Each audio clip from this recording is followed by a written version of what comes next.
el mejor día, el mejor momento, cualquier cosa puede pasar. Ajá, estamos de vuelta, son las 10 y 16 minutos. Lo que pasa es que yo soy medio ciega, ¿no? No vayan a creer que estoy inventando la hora, sino que tengo que enfocar muchísimo para verla. Ya me está pegando la presbicia. El hashtag es Sábado en Vivo, el que estamos utilizando el día de hoy. Ya está en el estudio el primer invitado. Él es Abel Saraiva. Es psicólogo, también profesor de la UCB y se aboca a la psicología evolutiva. Con él vamos a tratar temas de lo que está sucediendo actualmente, cómo de alguna manera enfrentar el odio, la incertidumbre, la ira que se ha generado sobre todo en estas semanas, en estos tiempos, la ansiedad, yo creo que está atacando a tantas personas alrededor del mundo, porque no voy a decir solamente a los venezolanos, sino a tantos seres humanos. Así que bienvenido Abel, a Sábado de la Noche. Gracias. Qué bueno que estás aquí con nosotros. Gracias, no, vale, gracias por la invitación y qué chévere poder hablar de estos temas. Creo que a pesar de todo lo que está sucediendo, estamos en un contexto que también permite hablar de la salud mental y creo que eso es muy importante porque tú puedes tener salud física, pero si no tienes salud mental, tu salud física no tiene ninguna utilidad. Es decir, tú puedes tener tu cuerpo funcionando perfecto, pero si, por ejemplo, estás padeciendo de depresión o tienes ataques de pánico, puede que eso interfiera con la posibilidad de que tú hagas cosas. En cambio, una persona que goza de buena salud mental puede tener una limitación física y, sin embargo, salir adelante. Entonces, creo que, bueno, la Es lo salud más mental importante. es una llave que abre la puerta del bienestar y creo que eso es fundamental. Sí, yo lo decía justamente al inicio del programa, ¿no? Hablaba de la importancia de la salud mental, que cuando uno dice que tiene salud, también la tiene que tomar en cuenta, porque uno muchas veces se limita a lo físico. Pero quería iniciar esta conversación, ¿no? Sí. Con una pregunta que yo creo que asalta a muchas personas hoy en día, y es, ¿todavía sientes que hay prejuicios a la hora de asistir al psicólogo?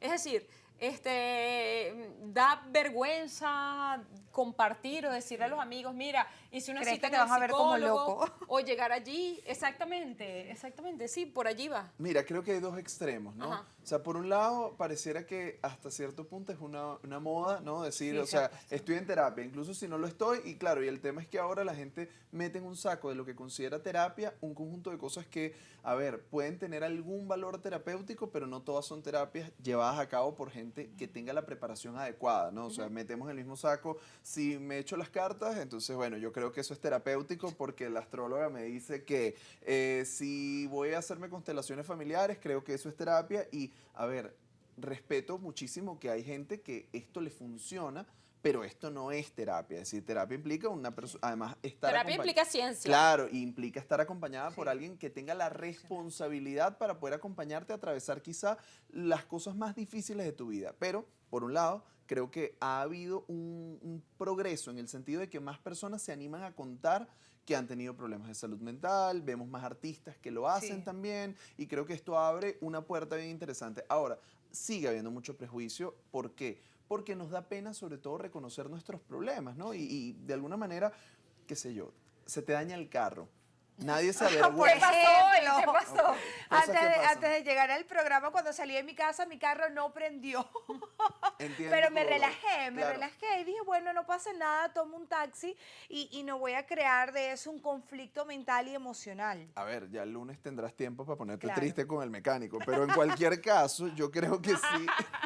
Sí, no, y a ver, y el tema con las emociones, yo creo que me adelanto un poco y regresaré, es que el tema de las emociones es que no son ni buenas ni malas. A ver, se te daña el carro, está bien que te sientas triste. Claro. Ahora, el tema es qué hago con esto y cómo lo aprendo a gestionar. Entonces, ¿qué sucede? No nos avergüenza ir al mecánico, no nos avergüenza ir a algunas especialidades médicas, pero cuando se trata de nuestra mente, sí, porque entonces eso implica que hay un problema, y si hay un problema también implica que hay responsabilidad en él. Ahora, ¿cuál es la cosa, yo creo que maravillosa que tiene trabajar la salud mental? Nunca es peor que cuando tomas la decisión. O sea, a ver, el peor momento es ese punto previo a decidir que vas a empezar. Y a partir de allí, sí, la terapia implica una experiencia que puede ser dolorosa, que puede ser incómoda, que puede generar fricción. pero nunca es peor que lo que ya estabas viviendo. Entonces, a partir de allí, las cosas siempre comienzan a destrabarse. Doctor, yo creo algo muy interesante, aunque las plataformas digitales han sido quizás una herramienta muy favorable para tener información a mano, sobre todo de esto que te apoyo totalmente, se ha puesto de moda el tema de la salud mental, aunque tenemos mucho material para leer y poder orientarnos, creo que la terapia es personal y va mucho más allá de las herramientas que estén en redes sociales. Sí, yo creo que las redes sociales sirven para informar. O sea, a mí me da risa porque yo comparto permanentemente en mis redes contenido sobre salud mental y hay gente que me dice, esto es una terapia buenísima, ya va. Eso no es terapia, o sea, te informas, si esto te Claro. sirve, qué bueno, y por eso yo lo hago, porque creo que si le das alguna herramienta a las personas y esto te colabora, es fantástico. Pero la terapia, como bien lo dices, Claro. es un proceso personal. Lo que De acompañamiento, lo que te de hecho. deprime a ti no me deprime a mí, lo que es un trauma para ti no necesariamente lo es. Tú agarras a 10 personas que presenciaron una situación horrible y no necesariamente las 10 personas van a resultar traumatizadas porque tú tienes recursos emocionales distintos, porque el trauma tiene que ver con tu historia, porque hay tantos factores que pueden intervenir y definitivamente es un proceso personal. Ahora, lo que sí les puedo asegurar es que tú vas a encontrar una enorme diferencia en tu vida si te relacionas con personas que han pasado por procesos terapéuticos. Yo siempre me río y digo que cuando tú estás en tus 20, al momento de elegir pareja, qué sé yo, la gente busca un cuerpo perfecto. Sí. Yo le recomiendo a la gente que pasó la etapa de los 20, por favor, busquen gente que haya hecho terapia. Ya Después de saben, que Meli, lo que si tenemos la que gente hacer. una gente terapiada es una gente que va a hacer la diferencia y te vas a dar ¿En cuenta, serio? sin duda. Escúchame. Ah, es un buen dato. Óyeme, lo digo hoy y te ¿Verdad? vas a acordar de mí. Te vas a Pero acordar creo de que mí. también alguien que no está sano y alguien que mentalmente no está en paz o tiene un conflicto mental, no puede encontrar una persona sana. A ver, 100%, a ver, sí encuentras gente. Lo que pasa es que vas a No lo encontrar sabes. gente que está también en una sintonía Sí. como tú, ¿no? O sea, generalmente al momento de elegir pareja, las personas hacen como una especie de dupla, ¿no? Sí. O sea, por ejemplo, si hay una persona que tiene un comportamiento sádico, por lo general se encuentra con un masoquista Sí. que se empata en esto, ¿no? Detrás de una persona narcisista hay una persona que también tiende a la sumisión, que tiende a ubicarse en cierto lugar. rompecabezas. Cuando tú has trabajado en ti, también puedes reconocer esas vulnerabilidades y ver desde dónde te conectas, porque lo que sucede es que cuando conocemos a alguien, muchas veces le preguntamos qué haces, qué música te gusta, cuál es tu equipo y cosas que realmente no te dicen nada sobre la persona. Generalmente lo que nos engancha en la faceta más negativa son cosas que nos faltan, traumas que hemos vivido, heridas que se parecen y desde ahí a veces las conexiones son mucho más profundas que cuando compartimos intereses comunes. Claro. Estaban diciendo justamente que las terapias son individuales, pero yo creo que sí se pueden dar algunos tips a lo mejor. Sí, claro. O algo, ¿ah? Claro, no todo está perdido. O O sea, algún guiño, a o ver. algún guiño sobre cómo cómo combatir la ansiedad, sobre todo en estos días. Hay mucha gente que de repente dice, mira, sentí un dolor en el pecho horrible, se me durmió la cara, me duele el brazo, siento ganas de salir corriendo, pero ¿cómo evitas eso antes de ir a terapia? Claro, por supuesto. Mira, y tiene todo, además creo que es muy importante decirlo, la salud mental tiene como un pilar fundamental el autocuidado, ¿ok? Y entonces el autocuidado es algo que todos podemos hacer y que cuando tú escuchas reflexiones sobre cómo realizarlo, también tienes la oportunidad de ponerlo en práctica en tu vida y lo ideal sería que si muchas personas hacen un buen autocuidado, no necesitarán terapia. O sea, a ver, las personas que necesitan terapia, sí puedes porque tienes una búsqueda personal, una pregunta, un interrogante, eso está chévere, pero las personas que sí obligatoriamente necesitarían terapia, o no obligatoriamente, sino que les conviene y es necesario, son aquellos que tienen algún cuadro clínico, alguna patología. Y la mayoría de nosotros no tenemos una patología. En realidad, tenemos reacciones que son normales ante contextos que no lo son. O sea, por ejemplo, ninguna persona tendría que estar preparada para reaccionar positivamente ante la guerra. Qué sé yo, Claro. si en el país donde tú vives hay un gran conflicto, es probable que ese gran conflicto genere un malestar y ese malestar es razonable. Ahora, ¿qué hacemos con eso? Yo creo que eso es fundamental. Lo primero es entender que es clave nosotros poder identificar nuestras emociones. No basta que las sientas.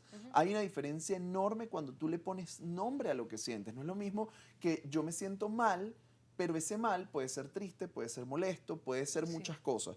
Cuando yo le puedo comunicar al otro, me puedo comunicar a mí mismo y al otro, ya va, lo que yo estoy es triste, entonces de repente incluso no tengo por qué actuar de una manera distinta, porque por ejemplo muchas veces detrás de la aparente ira hay tristeza.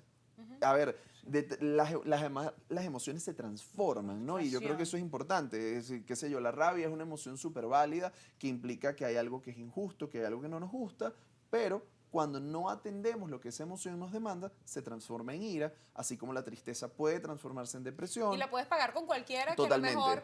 que a lo mejor no tiene la culpa de lo que te está pasando. Sí, sin Hay duda. algo muy importante y es que creo que a veces de lo que hablábamos nos cuesta mucho reconocer que necesitamos ayuda. Sí.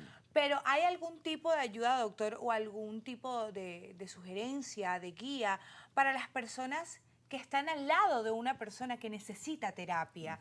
¿Algún tipo de orientación para poder ayudarlo a que esa persona lo vea y puedan acompañarlos hasta aceptar el paso de ir a terapia si esa persona no lo acepta? Sí, mira, aquí hay 3 cosas importantes. La primera de ellas es que con la salud mental funciona como con las mascarillas del avión. Primero te la pones tú antes de ponérsela al de al lado.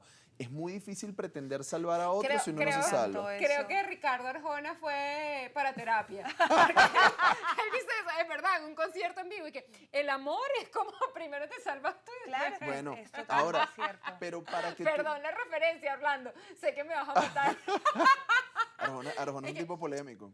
No, lo que pasa es que nosotros subestimamos el poder de Arjona, pero en verdad lo escuché el otro día. Yo que, ay, Es cierto. Bueno, es además totalmente hay cierto. distintas versiones de Arjona, no es lo mismo el primer Arjona que el último Arjona, pero mira, yo creo que con el tema también de poder acompañar a otra persona y de algo que nos sirve, sobre todo pasa por entender que la salud mental está vinculada con una palabra clave que es bienestar, y el bienestar no significa felicidad plena todo el tiempo, que estoy en alegría, que estoy en high, sino que el bienestar es un balance entre las cosas positivas que me pasan y aquellas cosas que son displacenteras o son negativas.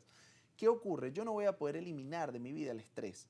El estrés es una cosa que de hecho va creciendo. O sea, yo puedo sacar algunos focos de estrés, pero la vida se va haciendo más compleja, qué sé yo.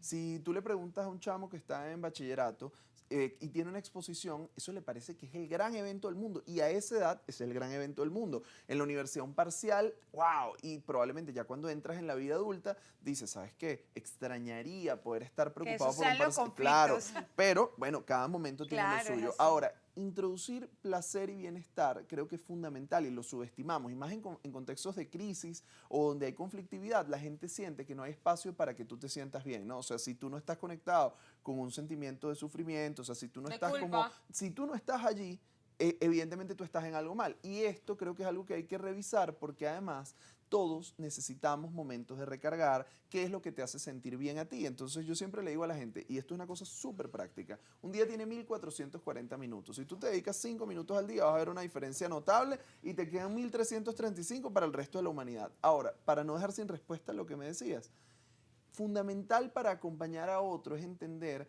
que yo puedo ayudarte a encontrar ayuda, yo te puedo ofrecer, oye, ¿quieres que busquemos ayuda? Yo puedo escuchar respetuosamente, validar tus emociones, todo eso lo puedo hacer yo, pero la decisión de comenzar pasa por la otra persona. ¿Y cuando llega ese momento? Muchas veces cuando tocamos fondo, y ese tocar fondo es un proceso complejo porque además depende de cada quien. Tú ves a alguien que le está yendo muy mal y dices, wow, esta persona necesita terapia, y esa persona a lo mejor sigue encontrando algo en ese malestar que no lo deja salir, pero les prometo que siempre llega un punto en el que la persona dice, ya yo no quiero esto más en mi vida, ¿qué es lo que tengo que hacer para ocuparme? Y entonces allí uno le dice a esa persona, bueno, ok, ven acá, vamos a comenzar, no es un camino fácil, pero es un camino que vale la pena. Sí, también hay, porque ya nos estaba diciendo nuestra productora que nos queda poco tiempo, entonces queremos como repasar todos los puntos que son trascendentales o importantes del día de hoy. El primero, la incertidumbre que se genera siempre en procesos como el que vivimos.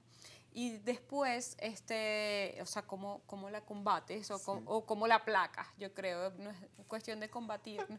Y en segundo lugar, los niños están de vacaciones. Sí. Y a lo mejor todo no está al 1000, entonces, ¿cómo haces para que los niños estén tranquilos en casa? Ok. Para lo primero, a ver, la incertidumbre y la esperanza son dos caras de la misma moneda. O sea, porque ambas tienen que ver con el futuro y el futuro es algo que solo sabes cuando se vuelve presente, de manera tal que nunca tienes control por completo sobre lo que va a pasar. Pero ¿qué sucede? En la esperanza tú crees que las cosas van a salir bien. Fíjate que tú dices, yo tengo la esperanza de conseguir el amor de mi vida, yo tengo la esperanza de realizar mis proyectos de vida, yo tengo la esperanza de tantas cosas. Cuando tú no sabes lo que va a pasar, pero crees que va a ser negativo, tú hablas de incertidumbre. O sea, no sé lo que va a pasar, pero nunca nadie dice, yo tengo la incertidumbre de encontrar el amor. Nadie dice eso, porque en el fondo la gente... No, nosotros qui- siempre tenemos la incertidumbre.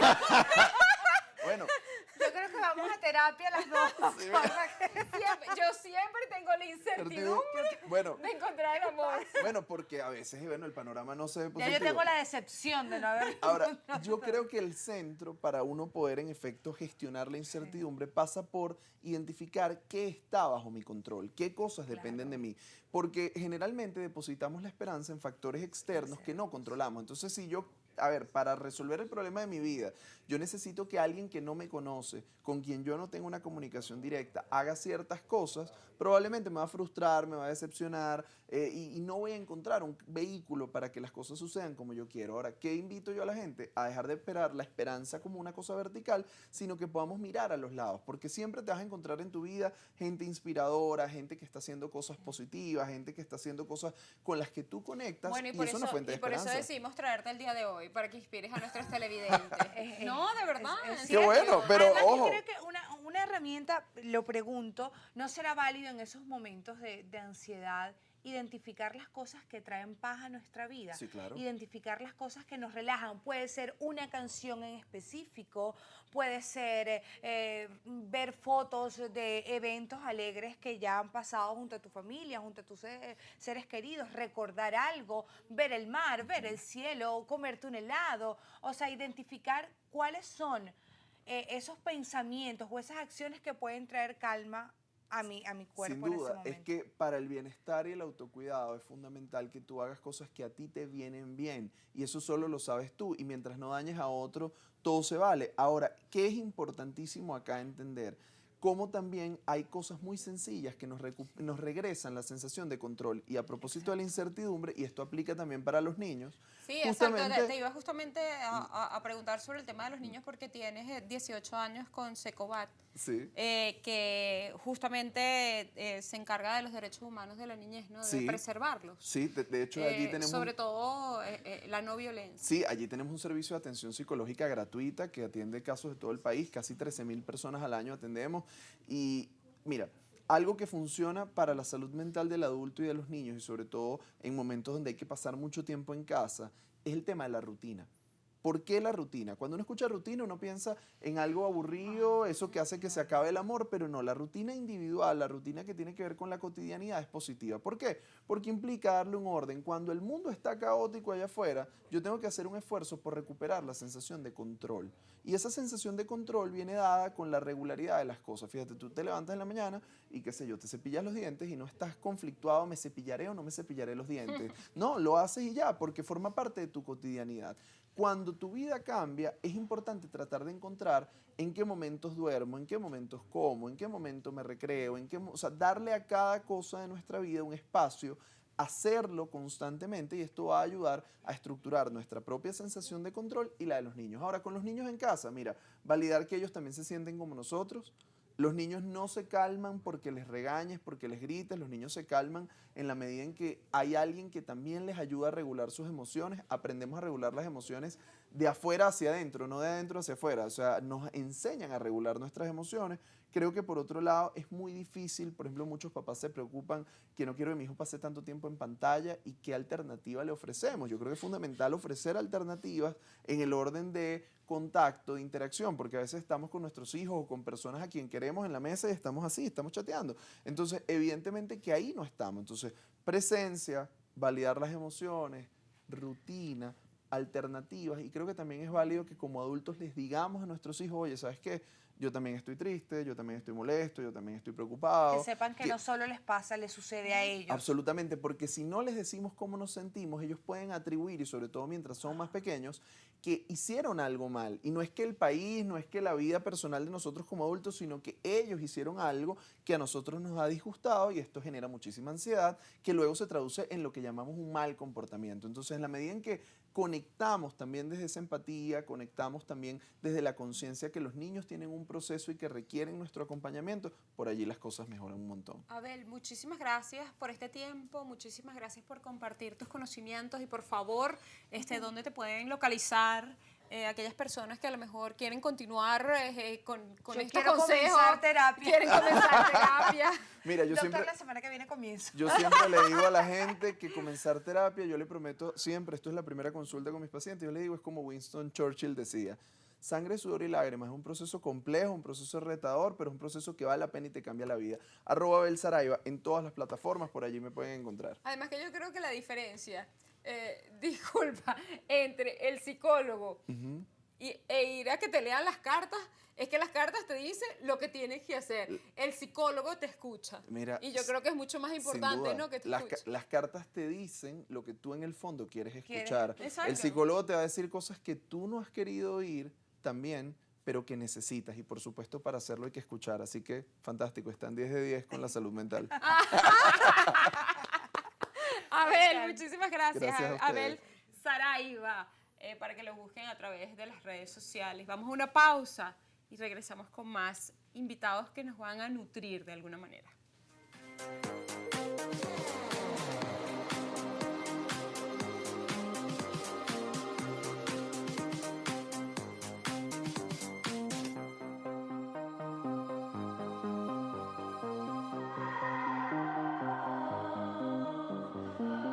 Sweet